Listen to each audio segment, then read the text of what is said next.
আমি আজ এমন একটি জায়গায় দাঁড়িয়ে আছি যেখানে রাতের আকাশে চাঁদের আলো দেখা যায়, কিন্তু স্বপ্ন দেখার আলো অনেক সময় নিভে যায়।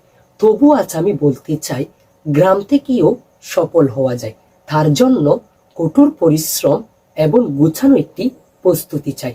হ্যালো এসএসসি 2026 সালের কমার্সের শিক্ষার্থীরা, বর্তমান সমাজে কমার্সের শিক্ষার্থীদের খুবই অবহেলা করা হয়, কারণ তারা পড়ালেখার দিক দিয়ে খুবই পিছিয়ে। তাই আজ আমি তোমাদের জন্য এমন একটি রুটিন লিখে রেখেছি, যেটা তোমরা পরীক্ষার আগ মুহূর্ত পর্যন্ত অনুসরণ করলে তোমাদের এ প্লাস পাওয়া থেকে, তোমাদের পরীক্ষায় সফলতা থেকে এবং ভালো একটি রেজাল্ট করা থেকে এক আল্লাহ ছাড়া আর পৃথিবীর কোনো শক্তি তোমাদের আটকাতে পারবে না। হ্যালো প্রিয় শিক্ষার্থীরা, বর্তমান যেহেতু রমজান মাস এবং রমজান মাসের পরে যেহেতু তোমাদের পরীক্ষা, সুতরাং এই মাসটিকে তোমাদের খুবই গুরুত্ব দিয়ে এবং বুঝে শুনে পড়ালেখা করে সামনের দিকে এগোতে হবে। তাহলে চলো শুরু করা যাক। প্রথমে আমরা সকাল থেকে পড়ালেখা শুরু করব। সকাল 6টা থেকে, অর্থাৎ সিহেরির পর, ফজরের নামাজের পর। যেহেতু অনেক সময় আছে, তারপর আমরা 6টা থেকে এখানে লিখেছি। 6টা থেকে ঠিক 1টা পর্যন্ত, অর্থাৎ 6টা থেকে ঠিক 1টা পর্যন্ত আমরা টানা 7 ঘন্টা পড়ব। কয় ঘন্টা? টানা 7 ঘন্টা।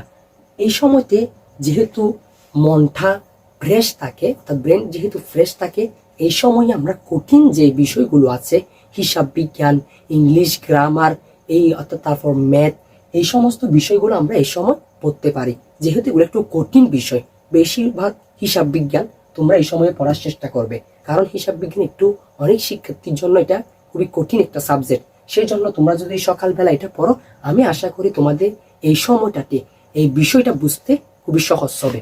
তারপর হচ্ছে দুপুরের পর, অর্থাৎ জোহরের নামাজের পর আমরা ঠিক 2টা থেকে, অর্থাৎ জোহরের নামাজ, যেহেতু জোহরের নামাজ প্রায় 1:40-এর দিকে শেষ হয়ে যায়, তারপর আমরা এখানে 2টা থেকে শুরু করব। 2টা থেকে ঠিক আসরের আজান পর্যন্ত। আমি এখানে 4টা লিখেছি, যতক্ষণ আসরের আজান দেয় নাই। যেহেতু নামাজ ফরজ, নামাজ এটা পড়তে হবে আমাদের মুসলমান হিসাবে, অর্থাৎ মুসলিম হিসাবে নামাজটা বাদ দেওয়া যাবে না, কারণ এটা ফার্স্টই, অর্থাৎ রুকুনের মধ্যে একটি রুকুন হচ্ছে নামাজ, সেই জন্য নামাজটা বাদ দেওয়া যাবে না। ঠিক 2টা থেকে আমরা 4টা পর্যন্ত 2 ঘন্টা পড়ব।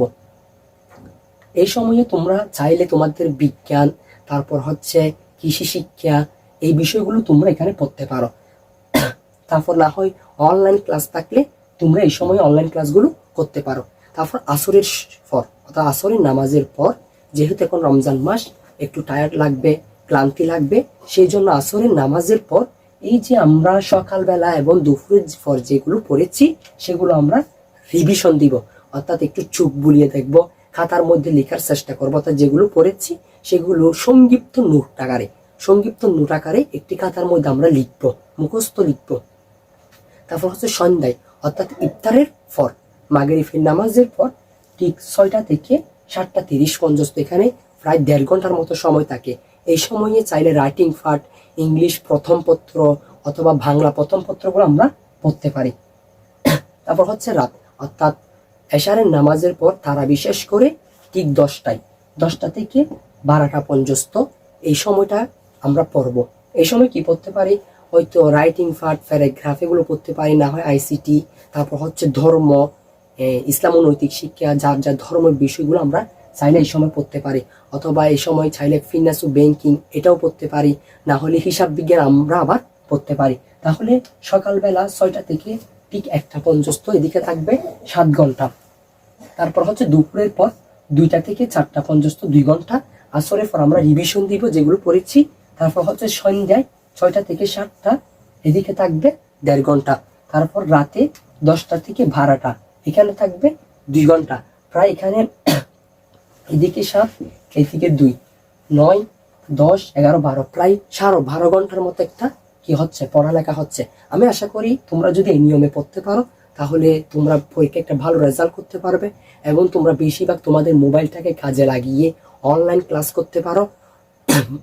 যেহেতু গ্রামের এদিকে কমার্সের শিক্ষক, ভালো মানের কমার্সের শিক্ষক খুবই কম, সেহেতু তোমরা অফলাইনে না পড়ে অনলাইনে পড়ে, যেহেতু অনলাইনে ভালো ভালো কমার্সের প্ল্যাটফর্ম আছে, বড় বড় শিক্ষক আছে, তোমরা চাইলে তাদের অনলাইন ক্লাসগুলো করে তোমাদের পড়ালেখাকে সামনের দিকে এগিয়ে নিয়ে যেতে পারবে।